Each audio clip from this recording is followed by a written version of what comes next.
పిల్లలు పుట్టాలంటే మొగుడే ఉండాలా?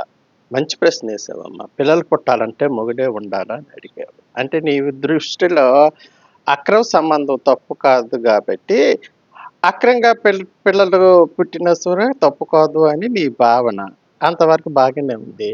ఒకేళ ఆస్తిపాస్తుల విషయాల్లో తగువులొస్తే మాత్రం, అక్రమ సంబంధం తప్పని కోర్టులు చెప్పినాయి గానీ, అక్రమ సంబంధం వలన పుట్టిన బిడ్డలకి హక్కుందో లేదో అనే విషయం కోర్టులెక్కడ చెప్పాయో లేదో నేను వినలేదురా. ఆ! అయితే మొగుడుంటేనే పిల్లలు కనాలా? ఆ మొగుడుతోనే పిల్లలు కనాలా అనేది నిర్ణయించుకోవాల్సింది నువ్వు. అమ్మా! నిర్ణయించుకోవాల్సింది. మొగుడుంటేనే పిల్లలు కనాలని అక్కడేం రూల్ లేదు. ఏ మొగుడుతోనైనా కనొచ్చు. అయితే ఇప్పుడు పెళ్ళయింది కదా!